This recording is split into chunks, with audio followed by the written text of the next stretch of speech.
বলছি আমরা ভাস্কর্য বিরোধী, আমরা মূর্তির বিরোধী। সেই মূর্তি যদি বঙ্গবন্ধুর হয়, সেই মূর্তির বিরোধীও আমরা। সেই ভাস্কর্য বা মূর্তি যদি প্রেসিডেন্ট জিয়াউর রহমানের হয়, আমরা সেই মূর্তিরও বিরোধী। সেই মূর্তি যদি আমার বাবারও মূর্তি কেউ নির্মাণ করে, আমি সেই মূর্তিও ভেঙে গুড়িয়ে দেব। দেখছেন কিভাবে হারাম মূর্তি হালাল হয়ে গেছে। মানে আওয়ামী লীগ যদি ক্ষমতায় থাকতো তখন বঙ্গবন্ধুর মূর্তি, মুক্তিযোদ্ধাদের মূর্তি, কবি সাহিত্যিক যারা আছে সবার মূর্তি হারাম হয়ে যেত। আর এখন আওয়ামী লীগ নাই, ডক্টর ইউনূসের আমল থেকে বাংলাদেশের সকল মূর্তি এখন হালাল। অথচ এইসব মামুনুলদের লক্ষ লক্ষ হাজার হাজার ভক্ত আছে। মানে মানুষ কতটা বোকা হইলে এরকম বন্ড মানুষদেরকে পীর মানতে পারে বা উস্তাদ মানতে পারে, এইটা নিয়ে আসলে আমার মানে এখন সন্দেহ হইতেছে।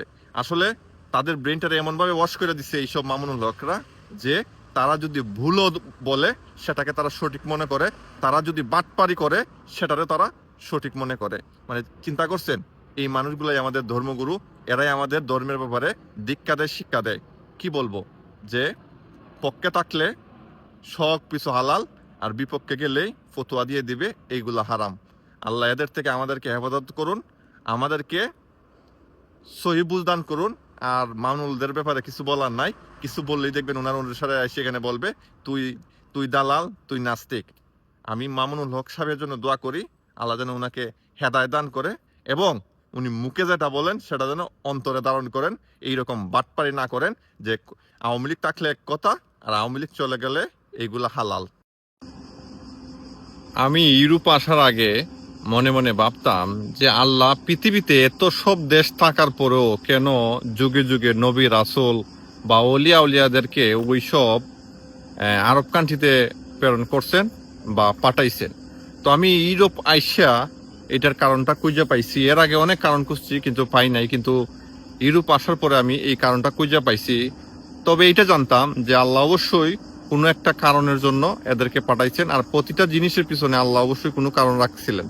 তো এখানে আসছে আমি দেখলাম যে আল্লাহ অবশ্যই এই কারণটার জন্য এই আরব কান্ট্রির মধ্যে নবী রাসূলকে প্রেরণ করছেন। কারণ পৃথিবীর মধ্যে যদি আপনি কোনো অসভ্য, বর্বর এবং খারাপ জাতি থাকে, এটা হচ্ছে এই আরবিরা। বিশেষ করে মরক্কো, ইজিপশিয়ান, তিউনিসিয়া বা এইরকম যে আরব দেশগুলো আছে, সিরিয়া, এইসব দেশের মুসলমানরা এত পরিমাণ বর্বর, এত পরিমাণ অসভ্য, এত পরিমাণ খারাপ। যারা ইউরোপে আছেন আমরা জানি, বা অন্যান্য দেশে যারা আছেন তারাও জানেন। আর এই যে আপনার সৌদি, দুবাই, কাতার, কুয়েত, এইখানের যে মুসলমানগুলা, তারা ইউরোপ আইসা আধা ন্যাংটা হয়ে যায় বা অনেকে ফুল ন্যাংটা হয়ে যায়। আমি এখন এসে বুঝতেছি যে কেন আল্লাহ নবী রাসূলকে যুগে যুগে এইসব দেশে প্রেরণ করছেন। কারণ এদেরকে মানুষ করার জন্য, এদেরকে সভ্য করার জন্য, এদেরকে সহি পথ দেখানোর জন্য। কারণ জাতি হিসাবে এরা এত পরিমাণ বর্বর, এত পরিমাণ দুষ্ট, এত উগ্র আর এত রাফ এন্ড টাফ, এটা আসলে আমি ইউরোপে এসে আমি আমার প্রশ্নের উত্তর খুঁজে পাইছি। তো আপনাদেরকে কি মনে হয়, যারা ইউরোপে আছেন, যারা এইসব দেশের মানুষের সাথে চলাফেরা করছেন, তারা জানেন। এমনকি ইভেন এইখানকার প্রশাসনও এদেরকে ভয় পায়, কারণ তারা এত পরিমাণে উগ্র। তো আমি আসলে ইউরোপে এসে আমি আমার উত্তর খুঁজে পাইছি কেন আল্লাহ যুগে যুগে নবী রাসূলদেরকে কেন আরব কান্ট্রিতে পাঠাইছিলেন।